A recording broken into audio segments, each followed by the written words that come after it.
Hey YouTube, Ox EDM here again with another tutorial. This is a request by a friend on how to edit vocals. I'm not too good with editing vocals, I don't know that much about it, but I figure I'd give it a shot try to share what I do know, the very minimal basics of editing vocals. And I'll show you how I turned this vocal into what you see here in less than 5 minutes. So here's the original. Everybody knows who you are and what you've done. So yeah, and here's how it sounds after.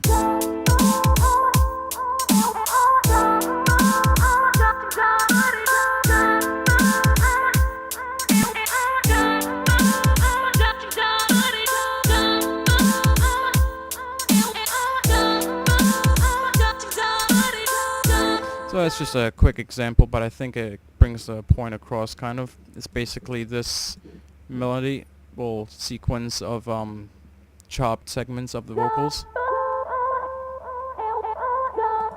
playing with this little chord progression. Nothing special at all. And what did I do? Not much. All I really did was slice up the vocals and process them a little bit. How did I slice them? Well, I used the Slice X. So what I did was I loaded my Slice X here and I clicked and dragged my vocal into it and I chopped it up. To chop it up, you simply select your point, like this one, and hit chop, and it creates a marker. And you can do this as many times as you want, where you want. Select, slice, and you have all these little slices here, right? So what I did is I took that, went into the piano roll, and I created this little guy right here. Let me turn off all the effects that I have on it.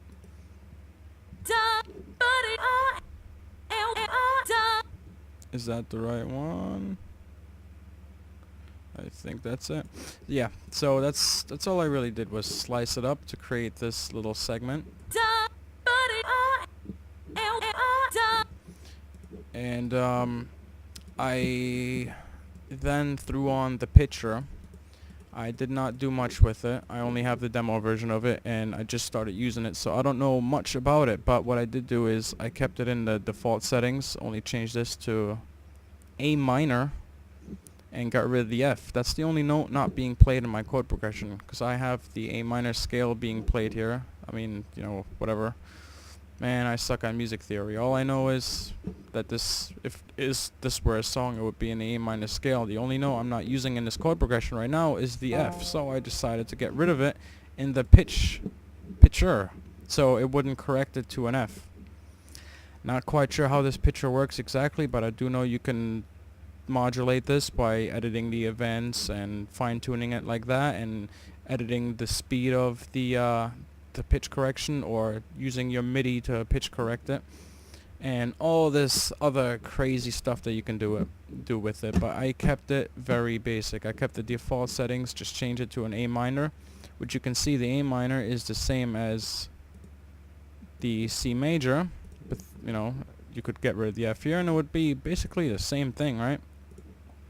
But I went to the A minor because that's what the scale of the song is in, the key. And yeah, that's what I did with the pitcher.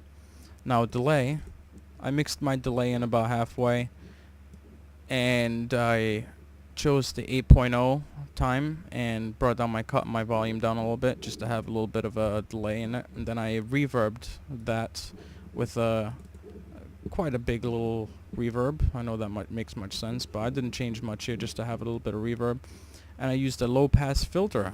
Started about a little less than halfway and then built it up gradually over here, because I really enjoy the way chopped vocals sound through a low pass filter when it's building up. It's just something that I like personally. So I mean, that's all I really did to this vocal. You can do a lot more. You could vocode it and all this crap, and you could really pitch correct it to well, the way you probably should. Like I said, I'm new to it, but I'm really digging this whole Slice X slicing up your vocals thing. It's It's really neat. I mean, you could find some really cool ways of using the SliceX, and that's definitely one of them. So that's one of the few things that I do with my vocals. I mean, there's so many other things you can do with it. You could use your vocals to modulate basses.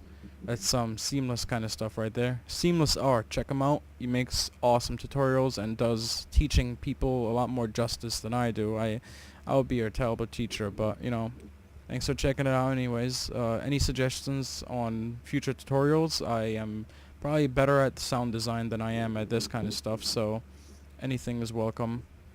But you know, I prefer tutorials on Massive, that kind of stuff, because that's where I spend the most time. Hope this helped. Thanks for checking it out, and